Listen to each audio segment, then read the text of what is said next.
Salut à tous! Aujourd'hui, on commence avec l'actualité Mercato. Selon Foot Mercato, le PSG a reçu une offre de prêt de Beşiktaş pour Chernobyl. Le club parisien souhaite lui donner du temps de jeu et les discussions avancent bien. En Angleterre, Pep Guardiola est prêt à faire des investissements majeurs lors de ce mercato pour décrocher un 5e titre consécutif en Première Ligue. Manchester City a déjà dépensé 30 millions d'euros pour Savinho et serait sur des joueurs comme Bruno Guimaraes, Eberechi Eze, Jamal Musiala et Joshua Kimmich.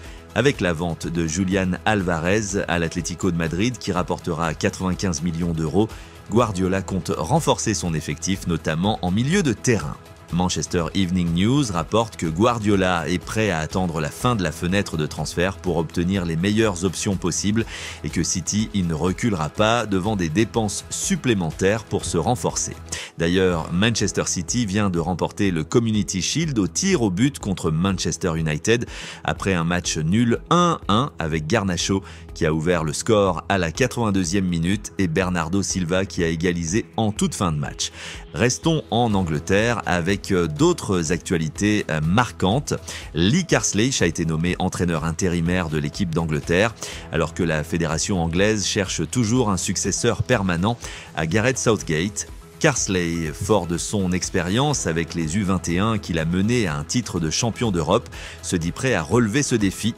Côté mercato, Tottenham pourrait frapper fort avec l'arrivée de Dominique Solanke de Bournemouth pour un montant de 75 millions d'euros.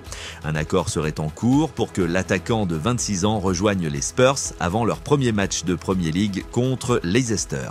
Pendant ce temps, Harry Kane, transféré au Bayern Munich, a fait preuve de respect envers son ancien club en refusant de soulever le trophée de pré-saison remporté par le Bayern face à Tottenham ce samedi.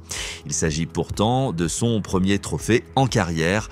Toujours en Angleterre, mauvaise nouvelle pour Chelsea, Reece James a subi une rechute au niveau des ischio-jambiers à l'entraînement cette semaine. Le défenseur anglais, qui lutte depuis plusieurs mois pour revenir à son meilleur niveau, pourrait encore être écarté des terrains pendant un certain temps. Passons maintenant à l'Espagne, où le FC Barcelone a enfin conclu le transfert de Dani Olmo après des semaines de négociations. L'Espagnol a signé jusqu'en 2030 avec une clause de résiliation fixée à 500 millions d'euros. Le Barça a déboursé 55 millions d'euros plus 7 millions de bonus pour attirer la pépite du RB Leipzig. Dani Olmo a exprimé sa fierté de rejoindre le club catalan et son impatience de jouer aux côtés de Frenkie de Jong et Robert Lewandowski. Le Barça se concentre désormais sur l'acquisition de Nico Williams, leur cible principale de l'été, et les négociations avancent positivement. De plus, João Cancelo a réitéré son envie de retourner au FC Barcelone cet été. Manchester City est ouvert à un prêt avec obligation d'achat ou une vente, tandis que les Catalans préfèrent un prêt sec. Quant au Real Madrid, Carlo Ancelotti fait face à un dilemme tactique avec l'arrivée de Kylian Mbappé. La présence de l'attaquant français pourrait forcer un changement de système pour intégrer un trio offensif avec Rodrigo et Vinicius.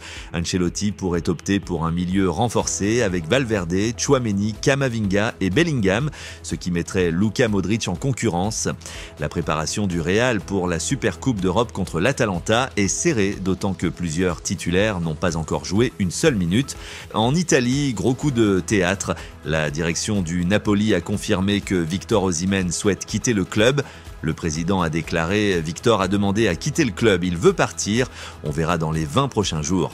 Naples songe déjà à remplacer Osimhen par Romelu Lukaku, tandis que le PSG est également sur les rangs pour recruter l'attaquant nigérian. Pendant ce temps, la Juventus accélère pour recruter Nico Gonzalez de la Fiorentina avec une offre de 30 millions d'euros.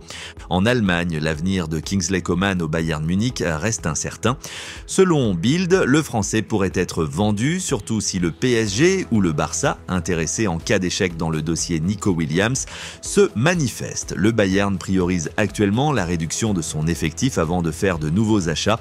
Pour finir, en France, Johan Le Penant, qui n'a pas réussi à s'imposer avec l'Olympique lyonnais, a été prêté à Nantes avec option d'achat. Le jeune milieu de terrain a récemment participé au JO 2024 avec l'équipe de France. Voilà, c'est tout pour aujourd'hui. Merci pour votre fidélité et à demain.